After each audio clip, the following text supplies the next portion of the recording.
In 1993, Final Approach changed the way we hunt waterfowl. Now, over 25 years later, we're back at it. My name's Mario, host of the FA podcast.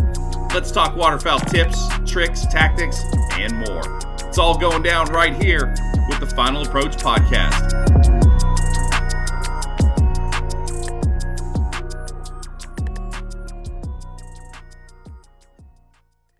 All right, what's going on? It's Mario with Final Approach, FA podcast. We got a great guest on today. Before we get into it, big shout outs as always to our partners in crime, Federal Ammunition, the guys that keep us stocked and shooting at stuff all year, Weatherby, and the firearms that those guys make, and Kyle and the guys over there that pal around with us throughout the country and throughout the world and shoot stuff, as well as Roger Sporting Goods, where you can get everything you guys need for, heck, you name it. Fishing, the hunting, the camping, to freaking wearing your hey dudes, like whatever. And my buddy Tyler up at Saskatchewan Goose Company, up in Saskatchewan. And of course, the new one that we put on was Loophole last year, and all the eyewear and the optics and everything else. Like, they've been a partner and a friend of mine forever. So figured we'd just include them on the deal. So today joining us, my Gumba, like we've known each other forever. Alex Langbell at Gundog Outdoors. He is a retired firefighter who now gets to live his life at a secret location, shooting birds and chasing birds and training dogs and actually looking out for everybody else's dog, right, bro? You're all the safety stuff, all the stuff you got coming on all the dog stuff. It's awesome.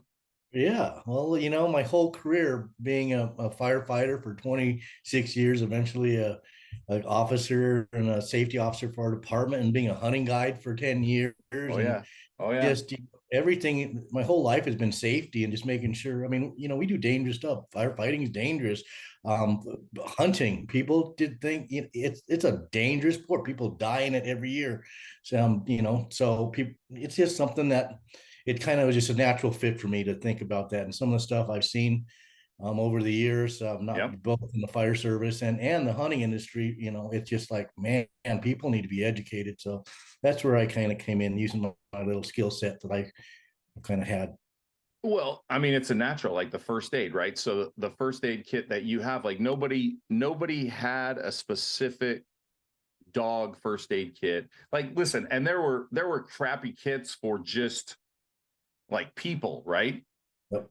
And for dogs, there's a few for dogs, but there was no thought put into them. There was just a bunch of stuff put into it that you figured, oh, this is what the basic first aid kit is. Yes, basic. Yes. You went further as far as like, here's the situations, and this is where you went above and beyond. Like, so if people don't understand, they understand now. Like, you went above and beyond, meaning that specific. What is my hunting dog going to be involved in?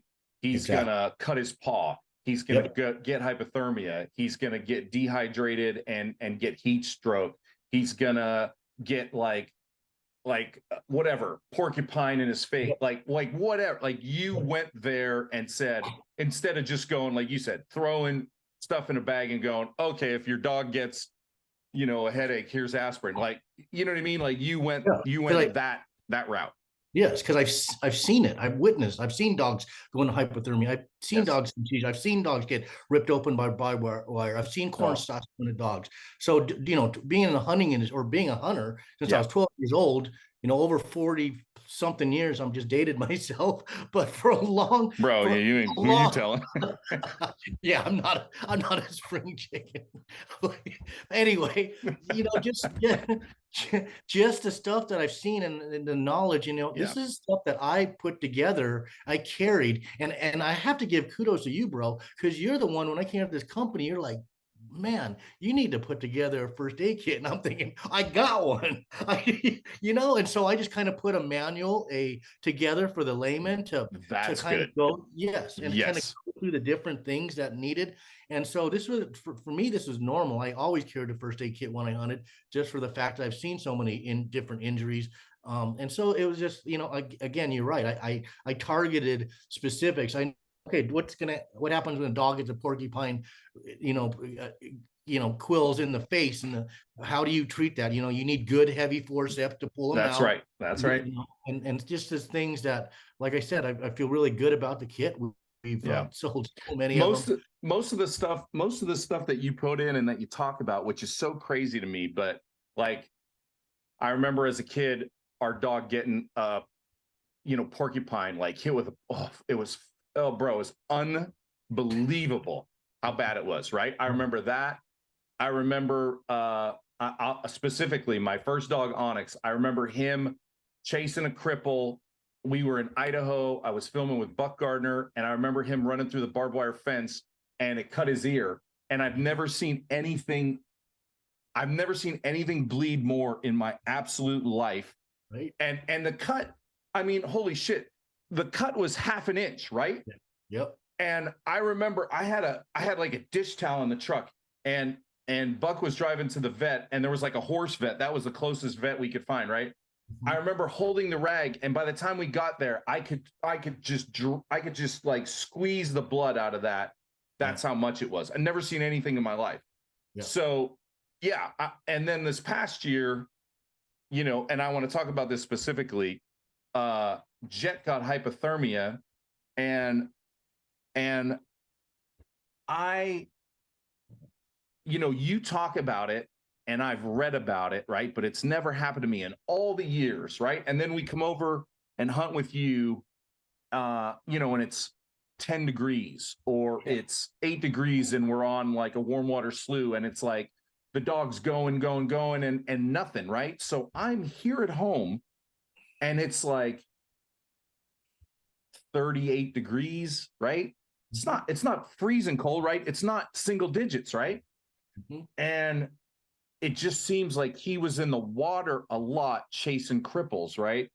I'm not saying I didn't have good shooters with me that day. I'm just saying he was in the water a lot chasing cripples. So you do the math, right?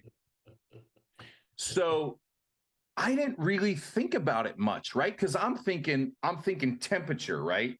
I'm thinking like, I'm not thinking hypothermia because I'm thinking like, listen, we're only in the 30s, but I wasn't thinking the duration in the cold water, right? Correct. And I remember going out, it's late afternoon. We're not, there's like an hour to go for shoot time at least or more.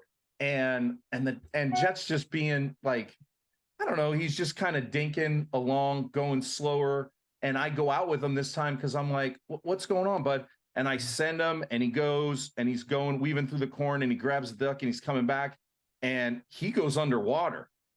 And I was like, whoa. And I like run to him, and I like grab him by the collar and pick him up. And I'm like, bud, are you okay? And he kind of shakes his face off, and I go, let's go. So I grab the bird, and we're walking back to the blind. And like the water's not that deep, right? So he's still walking, and bro, he goes under in his face again. And I was like, holy shit. So I grab him, I pick him up, and I like run back to the blind. I throw the bird, I grab my stuff, and I put him up on this. He's been out of the water, right? But it was just the duration of retrieves. So I get him out of the water. I run and I go get the side-by-side, and I come ripping up, and I get him in the side-by-side, and I rip his like vest off, and I take my sweatshirt off because it's warm, and I put my sweatshirt on him. I turn the heat up in the side-by-side, and I'm gone, right? Yep. I get to the shack, the duck shack, and I get him out, and I put him in there, and he's like sitting there, and I'm telling this story so people can understand like what the hell you're looking for. And he just starts like, he's sitting there, and he just goes like that. He just twitches like almost like a seizure. And then nothing. And I'm like, holy shit. So then I go get some food and some snacks out of the truck for him, dog treats, and I just start jamming food in his mouth, right? And I give him a little bit of water and more food, and I'm warming the truck up, and I get him in the front seat, I dry him off, and I got the heat on so high, like I'm gagging, right? And I'm off to the vet. And he's like doing this like every couple minutes. I'm like, holy shit, I'm in trouble, right? And I am flying to the vet. I got my hazards on, and I'm not giving a shit who pulls me over. Like, I'm gone. Yeah. So it takes me like 15 minutes to get to the vet, and I'm jamming more food in his mouth as we go, and it's warm. And by the time I get there, he's done like seizing, but he still doesn't look right. So I dry him off more. I get him on the leash. I go in the vet, and it's a 24-hour vet because by this time it's whatever, after hours. So I get in there. I explain to the lady, the doc, what's going on. She takes him in. She's like looking at him doing stuff. And by that time, he's like wagging his tail a little bit, and he kind of seems like he's kind of coming back to normal. So she gets him warm. She checks his temp, and his temp was low, but it was coming back up. So she kept him in there for a little bit, gave him a couple more snacks. And, you know, I'm in there for about an hour, and she came out to ask questions and back. And in that hour, he like went back to normal. So the huge thing was getting him dry, being quick, and getting some food in him. But my lack of knowledge on the time in the water, I probably should have like limited his water time, probably gave him more snacks earlier, you know, so that's what I should have did, you know, to prevent that. And I don't know what else I could have did because he was on a platform out of the water the whole time, but I think it was just the duration of in the water time. You know what I mean? Yeah. And that's the biggest misconcept about hypothermia. People think that, oh, it has to be brutally cold for your dog or you to get hypothermia. It doesn't. You just have to have a lower body temperature than you normally would have. And a dog temperature, you know, and it's exposure over. And there's a lot of things that play into the fact of they could be low. Say your dog didn't eat. You don't feed your dog before your hunt. A lot of guys don't. I give my dog a little bit, but that's energy. Food is energy, and food is heat, and they need that to keep their bodies warm and functioning. And especially if they're swimming a lot, like you're doing, or running a lot, that's energy that's expended, and they're not getting it. And all of a sudden, what you think is a safe temperature at 40 degrees, when there's no energy, they're tired, they're exhausted. You're right. You know, and that's a thing that people don't understand on that concept. But that's why it's so important. There's certain things you can do to prevent that. And a simple fix to do is grab yourself a little Mr. Buddy heater, the little portable one with a 1-can propane thing, throw it in your blind bag or have it with you. And sometimes I don't even fire it up, but that is for my dog. That is for emergency cases. That's if you are out in a boat somewhere, or it's going to take you a while to get to a vet. That is your emergency heat right there. You get the dog. You did everything right as far as drying them off, getting heat on them. That's the right thing you needed to do. But again, you know, to preventative maintenance stuff, like you just don't, and you got to watch for it. And that's once you see the signs. What happens is when you go into hypothermia, your body it's basically all your blood is going away from your limbs because it wants to keep your vital organs like your heart and your lungs and your liver, everything else functioning. So that's what was happening with your dog. As he was walking, he was losing the function of his limbs and he'd fall in the water. And that's why people drowned when they get in hypothermia, because they can't use their limbs anymore. Yeah, same thing. And so, so it's monitoring. And that's what's nice about this.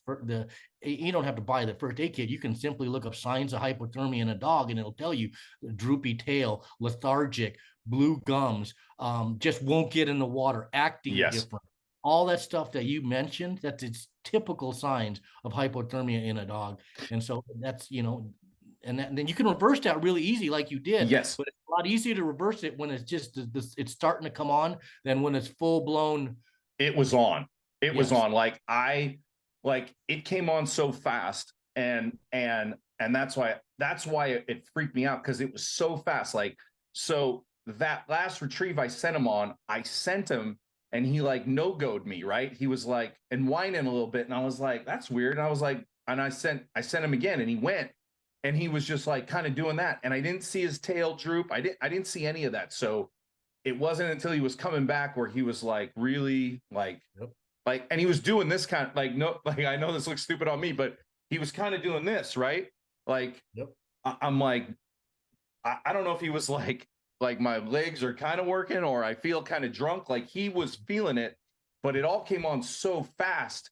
And like you said, the heat, like I always have the Mr. Heater in the boat. Like I always got that in the boat, no problem. And he's out of the water.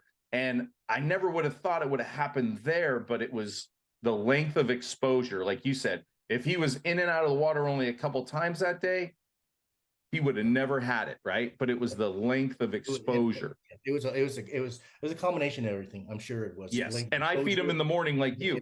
I give him a little bit and then I feed him at night, because that's what they say is kind of the best thing to do, because then he's got energy like through the next day, right? And you want to settle his stomach. You don't want him running him on food. So I do that. So you're 100% right on all that stuff. And another thing too is what I've started doing is bring some snacks for the dog. Like when they're working, feed them, especially when they're getting cold and stuff. Like heat, just like when we get cold, we eat or something, and all of a sudden it kind of warms up. Same thing with the dog. You don't have to feed them a ton, but just give them a little healthy snack or something for them. I keep my blind bag and I make sure they get plenty of water, because sometimes when you're hunting ponds and stuff, you really don't have to worry about they'll drink that, but you're hunting 10 degrees in a field and they're running and they're retrieving 30 geese, they're work is work, right? Work is work. That's right. And they're running back. Yeah. So it doesn't matter. It's just like, that's a big thing. I really try to get across to people. Just really pay attention to your dog, because you're right. It happens so fast. And that's the same thing with hyperthermia when they overheat. And that's even deadlier. That's a number one kill in working canines is hyperthermia. I mean, it kills something like 40 upland bird dogs in Wisconsin, I think, like 3 years ago, an opening day or some opening weekend. And see, so let's talk about that, because I can tell you for a fact, so my buddy David, who hunts with me, David's dog is from California, is like a California dog. He runs in the heat way better than Jet is a Washington dog. Don't ask me how this shit is different, right? But Jet is not like a hot weather dog. So I got to make sure if it's hot, I got to do it early. I got to get him done. I got to water him a lot. It's totally different than David's dog. And I don't know if that's like the way it goes, but that's what I see. It is. It is. Just like you and I live in Montana. I go down to Las Vegas and I die. I can't work. It's heat or wherever, going in the south. And the same thing, your body gets acclimated. It really does to where you're living. So if you take a dog who is a warm weather dog that say hunts Texas all the time, you bring them up and you go hunt the Dakotas or something like that. They don't have the body fat or the endurance or the not till they kind of get accustomed to that. That's something. When you start traveling and going all over this country and you're bringing your dog, really pay attention to the environment. And if you're from a southern state, and you're coming to hunt these northern states where it gets brutally cold, and be ready. Be ready. And you can do it, but you got to do it in baby steps. It doesn't. I mean, there's nothing wrong with if your dog is showing that signs to stop using them. Give them a break, put them in the truck, warm them up, whatever you need to do. Because your dog will tell you. I mean, they can't sit there and physically say, I'm overheating, I'm about to die. But you can look at them and understand when your dog's laying there on its side, excessively panting. Yes. So you got to know the signs. So as far as like I said, he's not a hot weather dog. So I got to watch what I'm doing. So I'm super careful when I'm running them. We run some bumpers and then I water them. And then when he's not running and say David's running his dog, I make sure Jet's in shade, right? So that heat. So what I mean, black dog heat just draws to him. I mean, you could feel it on his coat. So if he's not in the shade, I'm already fighting a battle. So what else can I do? I don't know the signs of heat exposure. I don't know that. So what will I watch for there? Because man, it was some scary shit this past year. I'm not gonna lie. I was freaking out. With heat exposure, there's some typical signs. Obviously, the over excessive panting, when they're just panting excessively. If you feel them and they're just hot to the touch. Dark red gums. You look at their gums. Gums, a big sign. People don't understand. It is. You look at the gums, and they'll tell you dark red gums is a sign for heat exposure or hyperthermia. which is overheating, Right. and hypothermia, or losing your body temperature, is going to be like a bluish gray gums. I was Right. just gonna say like a white, as I could see.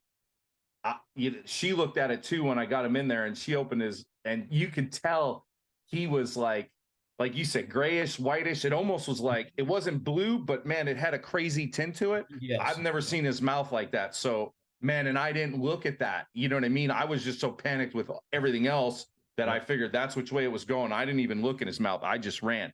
So, okay, so real dark gums. Okay. Yep, warm to the touch, racing heartbeat, Oh yeah. laying there, laying on the ground, not even wanting to get up, excessively panicking, trying to find some shade to lay in there, looking for water.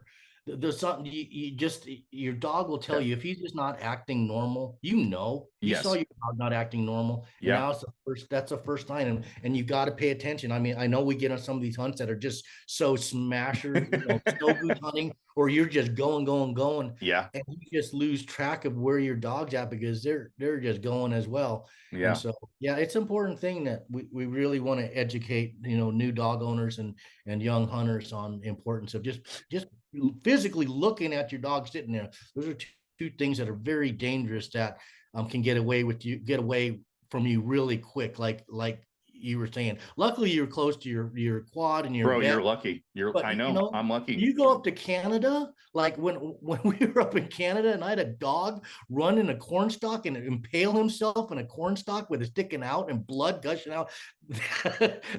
And you want to talk about like ruining a hunt? Oh Yeah, my and God. where's your nearest vet? You're like, Right? holy shit, like Yeah. where am I? I'm in the middle of nowhere. Like the next Yes. town's like an hour away or whatever. And I will say this too. Like you were talking about guys traveling or gals, and any hunters out there that travel, do yourself a favor. And this is total, like, be ready. Wherever you're staying, wherever you guys are hunting, find the nearest vet in case there is emergency. Because I can tell you, I was panicked and I knew there was a vet like close to me, and that was closed. So then I had to turn and go to the other vet. So an ounce of prevention, they always say, right? So if you're on the road, know where the nearest vet is just in case. Like it literally, like you're dinking around on your phone, looking at Facebook and looking at IG and doing all that BS. Find where the nearest vet is, just because, you know what I mean? Like you need to know where it is. That will save you time.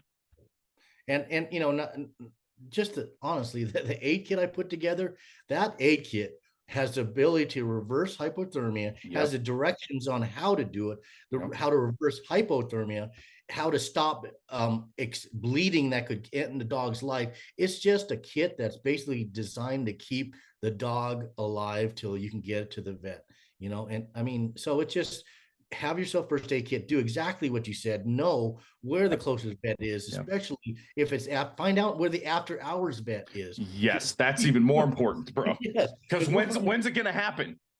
Yep, when Worst time. Yep. So no, good stuff. Yeah. No, definitely. And I will say, like, listen, everybody, like I remember when you came out with the water bottle that you tip and you press the button and water goes in it and they could drink out of it. And everybody's like, oh, it's just a water bottle. And I'm telling you right now, you can clip it to your belt, your vest, like have it in your blind bag. Like I've had it in the blind bag. Like that thing is way better than carrying like a bottle and a freaking bowl, because I know you have the fold up bowls, but wherever you are, like there's always like, there's never like flat ground or whatever. Like you're always there. So the bottle to me is the most important thing. I have one in the boat and I have one in my blind bag. So, you could say it's just a bottle, but I'm telling you, it's not just a bottle. Like that will save your ass at some point, whether it's hot or cold on water. And what's nice about that bottle is you're not wasting water, because if they don't drink out of the cup that's built in, it pours right back in the bottle. Whereas you pour it in a bowl, they don't drink it. What are you doing? You're throwing it in you're not going to pour it back in your water bottle. So 100%. it just saves so much water, especially for your upland bird hunters and guys who are really having to water their dogs. And people, again, they forget. they might think it's they're hunting in a layout blind and it's middle of winter and oh, I'm not very thirsty. You're not running out there retrieving 30 freaking I geese know. as you can.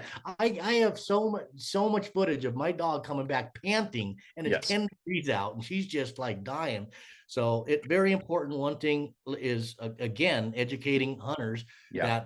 that hydrating your dog Yes. is so critical to keeping it healthy and safe in the field. So that's why we Yeah. came up Hydrating and snacks. Like when you're like when the hunt's going good and you're hydrating and you're eating, like they should be hydrating and they should be eating something. You know what I mean? I mean, that's an easy rule. You know what I mean? So, or at least like you were saying, like when it gets hot and crazy and you're going for like a half an hour and it's just like mayhem, as soon as you get a break, water, give them a snack or two or her, you know what I mean? And keep them, you know, up to speed on what's going on, because I'm telling you, the last thing you want to be doing is scrambling when something is wrong.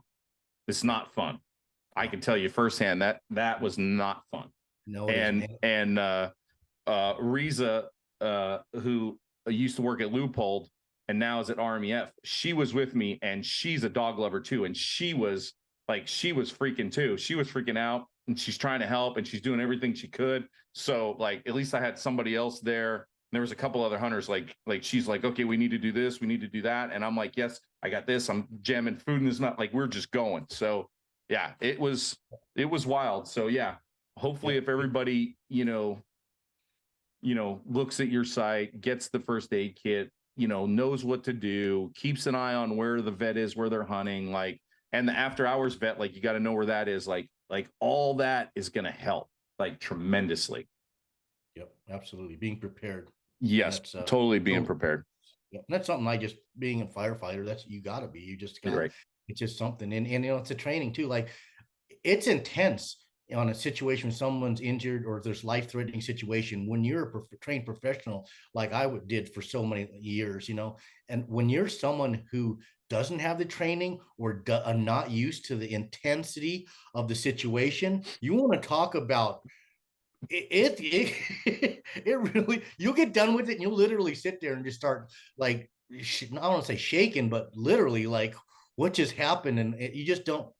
I've been in situations where I pulled people out of cars and stuff like that. And it's so hard to remain calm, you know, when they're stuff like that. So anyway, bro, that was me literally. Yeah.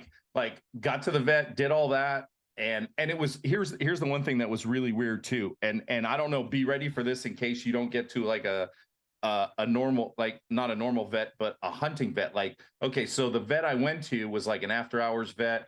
And, you know, we're talking about December, right? So Jet looks like, you know, you could see his ribs, you know, no matter how much food I feed him, like we've been going for months, right? Yeah.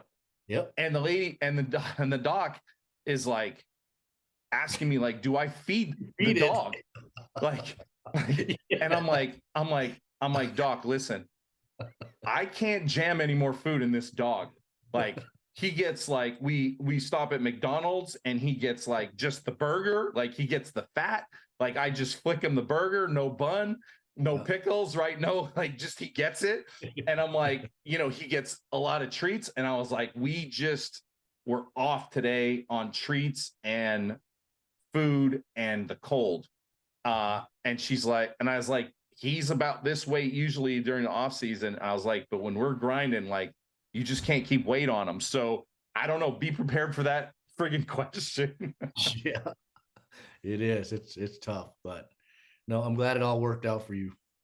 I hate oh, and listen, I was a wreck. Like when I came out of the vet, right? And he was like, I guarantee it. Dude, he was like, you know, pissing on every bush. And he was like, hey, he's like, oh shit, I get to ride in the front. You know, he gets in the front seat because, you know, I had the big kennel in the back. And I was like, well, I'm not riding there in the kennel. And I'm like, you can sit in the front on the way home. He was like sitting there. And I literally looked over to him and he's just like, you know, all fun and games. And I just sat back like this and I was like, I took a deep breath and I was like, holy crap, like that was not fun. You know what I mean? And I had to call my wife on the way home and tell her what was going on. I'm like, just, this is my blood pressure, bro, was probably through the roof because I'm not used to doing that like you. I was like, not good. So yeah, so be prepared, people. Yep. Be prepared. There you go. So let's talk about this stuff. We're talking with Alex Langbell, Gundog Outdoors. You can check him out online, gundogoutdoors.com. So let's go training side, right? Because all this is connected, meaning that if you don't train in the off season, and I'm not saying you got to be hardcore, you got to run them every day, you got to run 2 hours every day. Like, I'm not saying that. I'm just saying, like, make sure you exercise your dog so you don't take him or her out on like opening day and run them into the ground, right? Absolutely. Absolutely. Because I mean, you know, listen, I'm not going to lay on the couch all summer. I mean, I'm going to lay on the couch a good amount, but I got to do what I got to do to stay in shape to when we get going. You know what I mean? Especially, obviously waterfowl hunters, you can sit around in the blind and do whatever and, hey, get the side by side or this or that, but whatever. You got to be in some kind of shape. Like if you were big game, you would be training hardcore to do stuff. But I'm just saying you can't do that to your dog. So don't let them, not be in some kind of shape when you hit the season. No, you're spot on, and that's exactly right, and that's why it's so important to.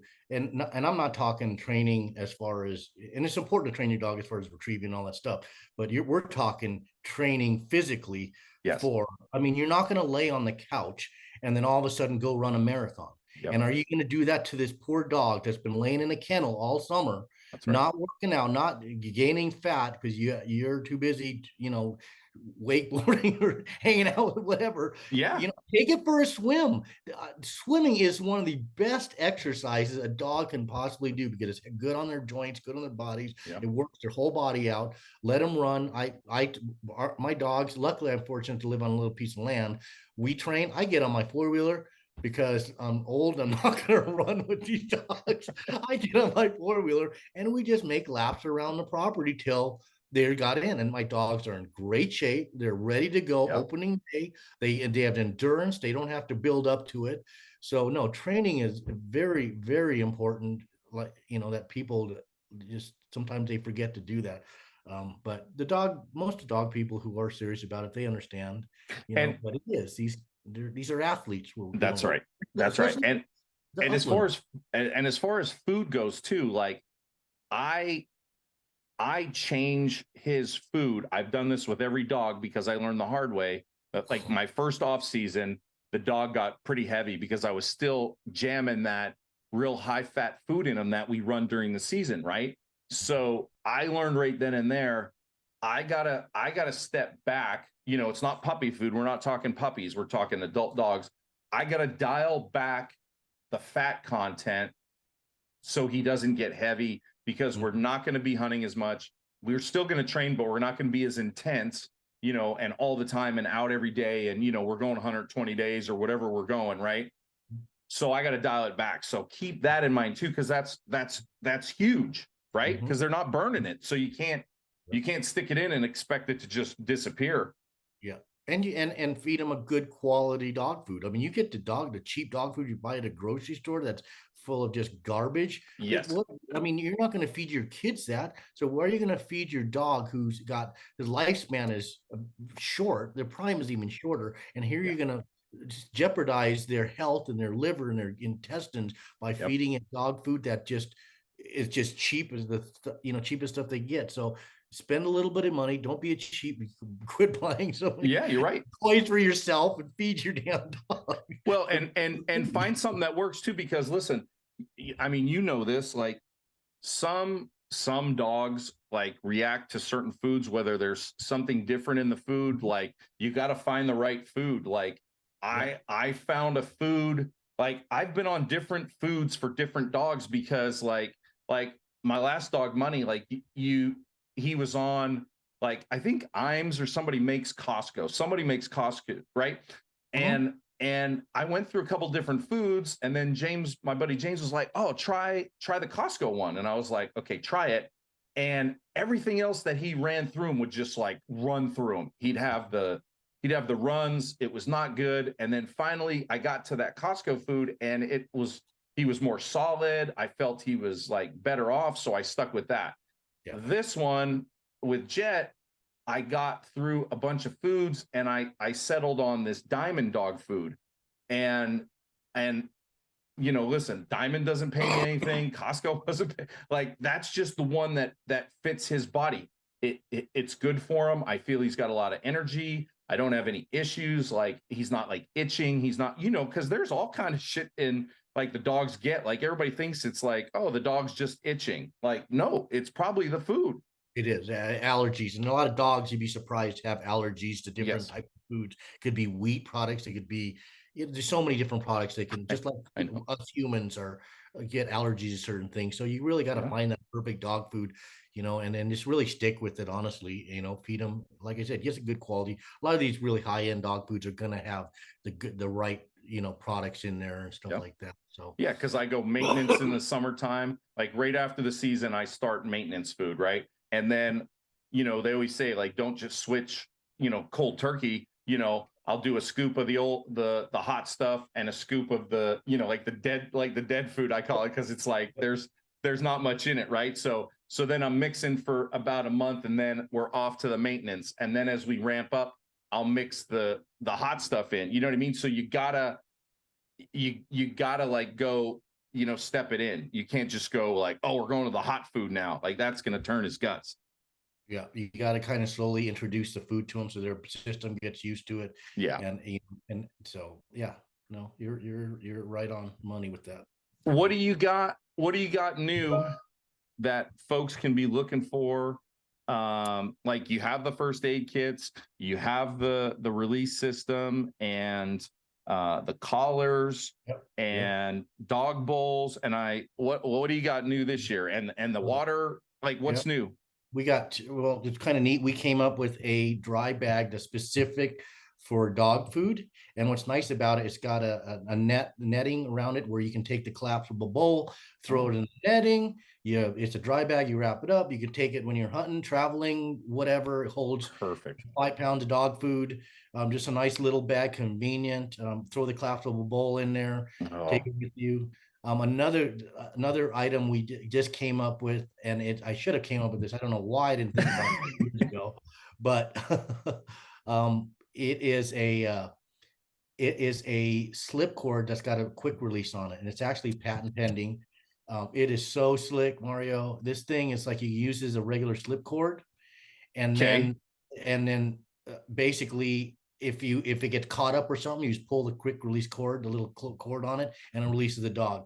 And you can use it as a regular leash where you just clip it right to the leash. So basically perfect. it's awesome. I came with the idea because we designed the quick release check cord for training dogs, where you can Right. just pull the cord, you use it as a check cord. You want to release the dog, you just pull that trigger, the dog's released. With this system, it's the same concept, except we put it on a leash, and now you make a slip cord out of it. It clips Oh, right nice. to the lead. It is so slick. I'll have to send you one. You just Uh, love it. It's just a great training tool, great safety tool, because those right. check cords can bind up. Now you're Yes. choking the dog. With Yep. this, if it for some reason binds up, you just pull the cord and the dog's released. And so it's super, super slick. We're gonna I'm sell the I'm hell out of those at I'm these. pumped. I'm pumped for the dry Yeah. bag, because I remember last year traveling, I was like, I had it in like a Rubbermaid, like a little Yeah. box container. And I was like, and I think I even told you, I was like, I hope you come up with something, because this thing sucks. Like, I got it in the truck, like I can't put it in. Like, this is stupid. So I'm pumped that you have that. And I will say this too. I'm gonna bring this up. Okay. And I know you're not gonna bring it up, so I'm gonna bring it up. Don't People out there, don't buy knockoff products that look like Alex's. Don't buy the bullshit because somebody ripped it off. Okay. If you don't have a good ass idea by yourself, don't rip somebody No. off if you're a company, okay, Right. and we've tried not to do stuff. We have tried not to do stuff and not rip somebody off, because that is, especially somebody who's a business owner, who's a person, not a company. So don't do that. That's shady. Yeah. Well, it's That's just, my the thing that, like, I we don't, started. I don't call, I try to think outside the box. I try to be innovative. Like, there So was do one, we. I like, know. you know, there's 3 things that we carry, 4 things now, 5 things actually, that no one else carries. It's innovative stuff that is outside the box, reinventing stuff. And yes, there's things that I'm gonna, you know, add to my line because it just makes sense that there other people make. But it's just like, if you're a company and you're going around knocking everyone else off, it's like, Listen, come on, be we're the same way. Like, okay, somebody could say, well, you guys make a decoy bag. Like, okay, come on. Like like what can you do to a decoy bag? Like, yeah, you can yeah, put some features on some stuff, or a yeah, blind bag, or you know, we put some innovation into some of our stuff, but some stuff you just have to make. Okay. Like a dog collar, sure, everybody can make a dog collar, no problem. But like when you do the same design or you do something, like holy crap, like you can't even come up with the same deal.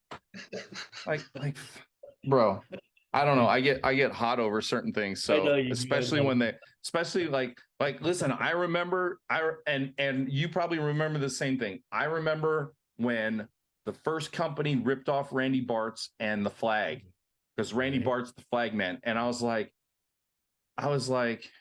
why are they ripping off the flag man? Randy Bart's has been a guide for his whole life, older gentleman, seasoned vet, and I'm like, that guy has a business, and this company they really needed to make a $10 flag to rip him Yeah, off. yeah, Ah, and of yeah. course, everybody, Randy has passed, and like I don't know, just stuff like that, like just drives me nuts. Like I just go crazy. So I don't know. So I'll leave that alone. So, but I'm pumped about the dry bag and the new stuff. I will say the release system works only to a certain extent, that if you tie the dog to a log that isn't heavy enough, he will drag it in the water Yes. before you clip on it. Like We've seen that firsthand. Yeah. Jet, Jet, Jet The was a little. system worked great. It was the log that you tied it to didn't work so good. That's one powerful dog when it can snap a log in half and take it down. Oh, he took it down the bank. And if you Yeah. go to our Last Pass series, if you go to our YouTube channel and you go to the Montana hunts with Alex and John and them, you'll see that, because Jet got a little overexcited because some honkers came in. But listen, Jet doesn't weigh that much. He's only like 52 pounds, like when he's at his heaviest right in there. So he took the log in, picked up the 10-pound goose, and then brought the log and the goose back. Yeah. And the system didn't Still break it on him. off. No, Held still on him. what a dipshit. Hey. we laughed. Tyler was with us from Saskatchewan. Tyler was laughing.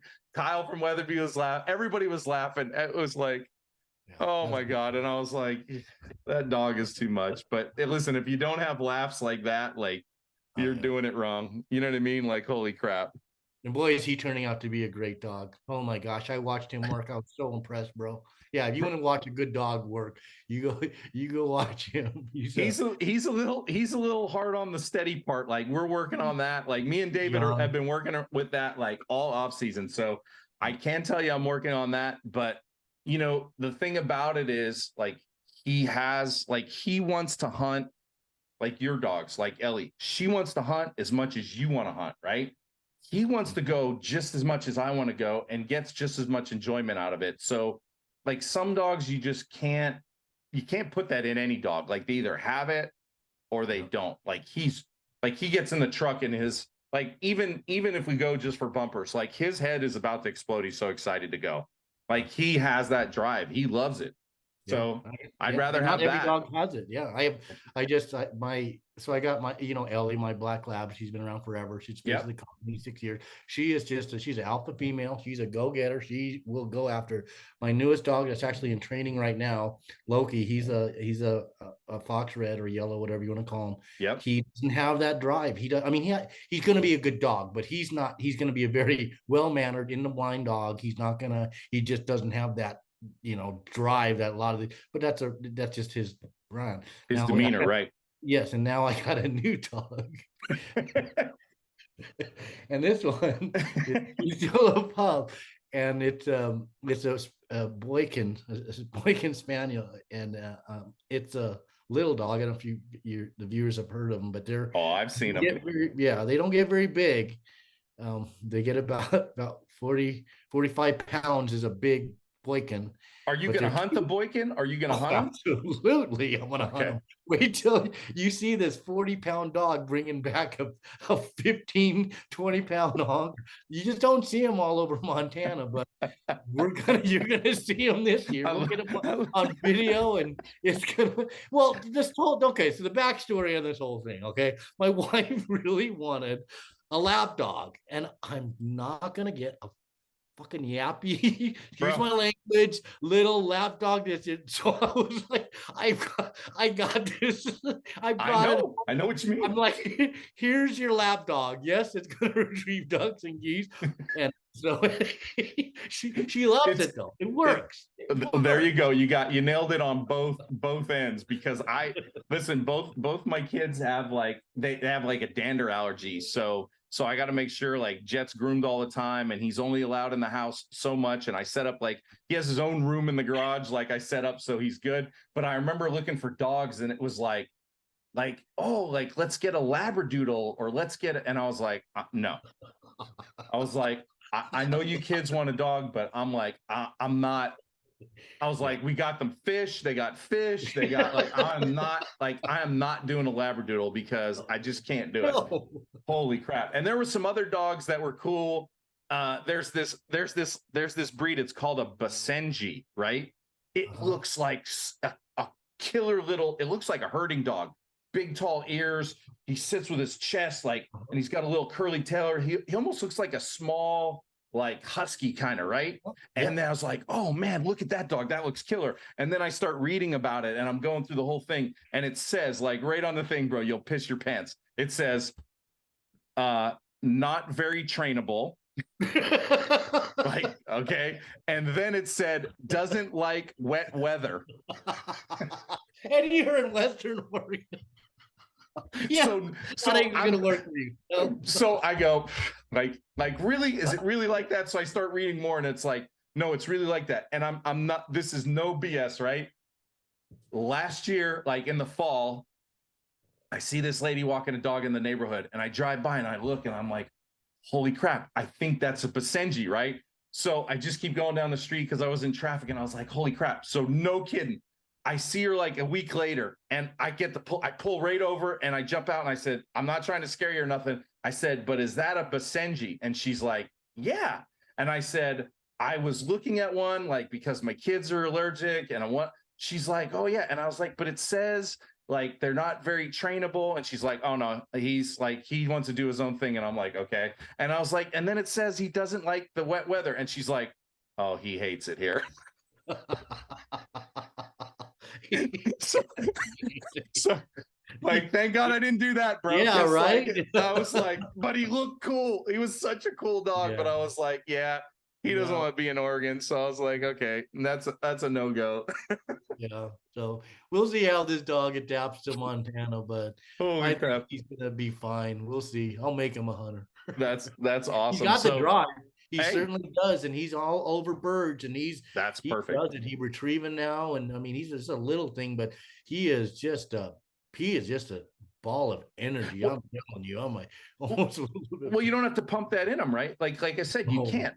So my buddy James's dogs, he's had a bunch of great dogs that have drive, and then some were that really mannered, but then they had the on-off switch, so then they could just go and then just chill. And then my buddy David, and his name is fitting. So David's dog's Nitro, right? Mm-hmm. That's his name. Mm-hmm. Bro, he's long and lean and tall. And when him and Jet, when we let him out of the crates and they go, right? Jet is always chasing Nitro, and Nitro's doing like 2 strides, and Jet's doing 10, right? Because he's so long. And he is incredibly fast, and he is he is a stick of dynamite, you know what I mean? But then you sit him like David will put him down in the dog blind 40 yards from us, and I'll tell you what, that dog does not move. So he's been a really good influence on Jet. Great learning stuff, and that helps that helps a lot. So Ellie's going to help the young dog, both Absolutely, dogs. 100%. And that's like so key because, like Jet's like watching Nitro and the bumper goes and Nitro doesn't go and Jet knows, his ass better not move, like, okay. And then he goes. So we're working together. So, that helps. So, and somebody called me a couple of weeks ago asking me about some dog stuff. And I'm like, dude, I'm not the guy. But what I'll tell you is like, get into a retriever club, get with some guys who have dogs. Like, you need to get in a group so you can throw bumpers for each other, train, all that kind of stuff. Like, you got to have, I'm not saying you have to, but if you want to step it up, like, that's the thing to do. Definitely. Yeah, it's easier to work with someone's there to help you. Yep. Even if it's your wife and you, or your husband or whatever. And I mean, if you're the wife, I don't mean you. I got you. What are you trying to say, bro? Nothing. So anyway, just it helps when you have other people to help train with you and throw. It does, and especially they're learning to, and it can be fun. But yeah, it's important. It's important if you're going to spend the money and get yourself a good dog, to spend the time and train them, especially that first year. Get the basics underneath them, teach them good manners, make them good citizens, because all the other stuff kind of comes with it. So, in fact, I actually just sent our dog off, Loki, like I was saying 2 months ago, to a trainer. I've never done that. I've trained my dog since I was 12 years old. Yeah, it's time though, bro. It's time. That's the problem. I've got a company now. I'm doing so much stuff on the farm. Yeah, it's just like I can't commit to that, and it's not fair to that dog. Yeah, if I don't put the time in to train him correctly. So that's what. Where did you send him? Do you want to say or no? Yeah, no, I can. It's a friend of mine. His name's Alex Langbell. He owns West Side Kennels in Missoula, Montana. Oh, okay. Yeah, he's a really good guy. He just good. He does a lot of natural. He doesn't use the e-collar. It's a lot of natural training. So he's just he's a good guy. He works from some really reputable trainers around the country, and he knows them, and so he just started his own operation. He's close by, I mean, close enough, 4-hour drive. Yeah, so it works out, and yeah, it'll be fun. Well, and like if he's going there, he's going to get the basics. He's going to get all tuned up. So then when he gets home, then you could just pick it up from there and go. Like, I don't want to say like all the tedious stuff is done, but it kind of is at that point. Like, you're weighing your time versus like, do you want to force fetch them? Do you want to like sit? See, like, listen, bro, I'm not saying like a monkey can do that, but like it's a time versus money versus everything. And the thing too is, like, people don't understand, you can mess up a dog, like giving it little quirks because you forgot to train it to say, I don't want to say gun shy, but there's just some things you can forget to do, or you don't do it correctly, and all of a sudden now your dog has this bad habit that you created because you forgot to.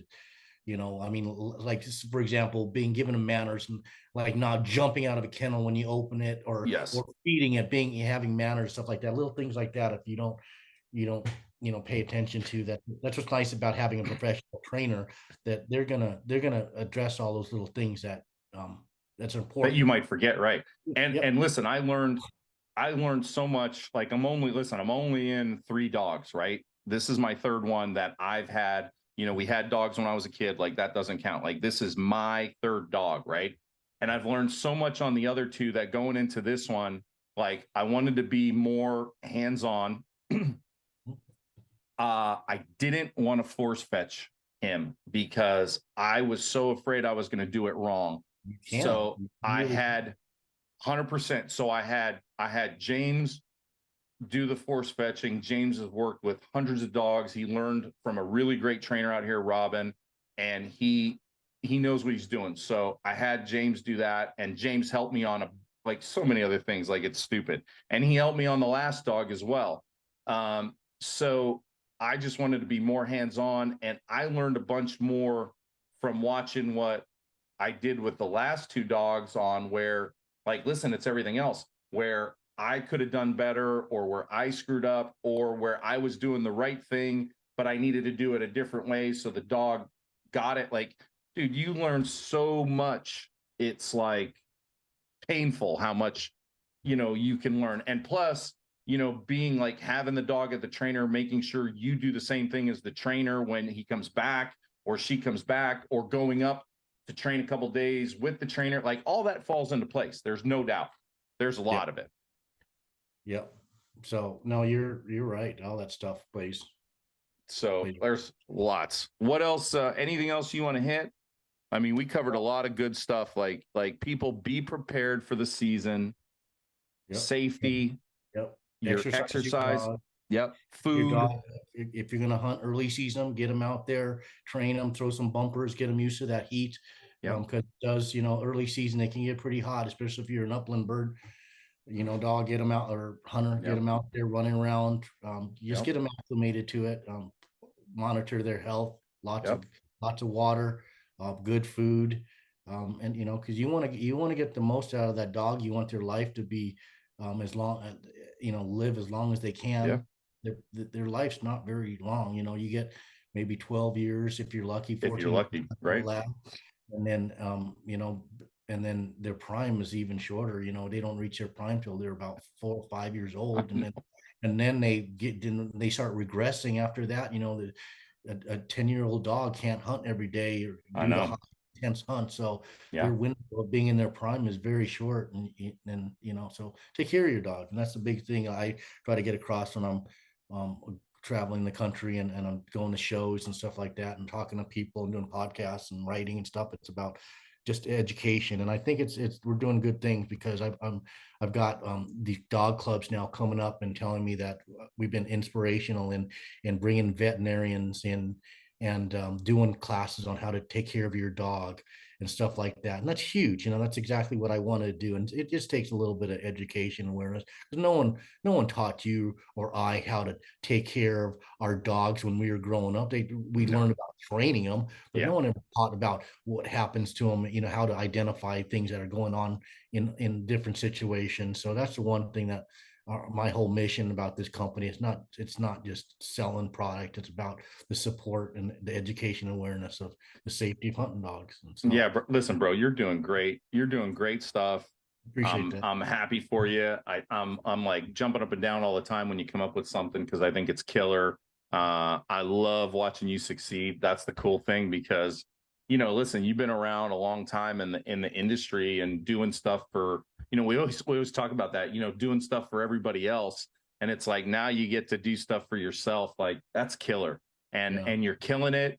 And, like, it's crazy. Like, I see you when we go to shows, and it's like, you ain't got 5 minutes to talk, because everybody's in there and buying stuff. Like, I love seeing it. I love going by the booth and just shit's flying, like collars. I'm getting this. Let me get a sweatshirt. Like, bro, I love it. I love it. We just expanded this year to a 30-foot booth, like now, because I love it. Just the size of our products, and just we're growing, and that's great. I just love it. And I love the fact that people come up and talk to me, and because I'm a very approachable, I never had an ego, that, even when I was doing definitely, bud. I did people, and when I see these guys, it's so humbling when I see these guys who are in their 30s, early 30s, they come up to me and they're like, dude, I was watching you. You've been such an inspiration. I was watching you when I was 12 years old. I'm like, oh man, I'm old. I'm like, oh, but I appreciate that. So if you don't ever hesitate, if you see me at an event or a show, please come up and let's talk hunting. I love it. I really do.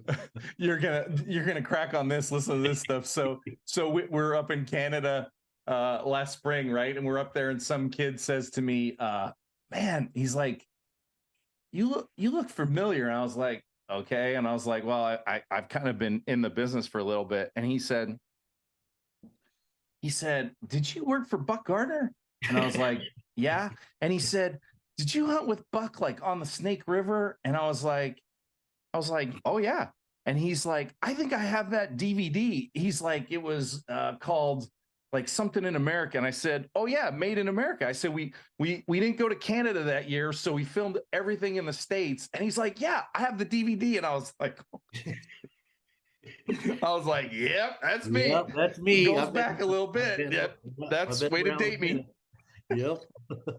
Well, good but deal. Listen, it comes with age. You get wisdom. You learn a bunch of stuff, and you're the type of guy, and I'm the same way.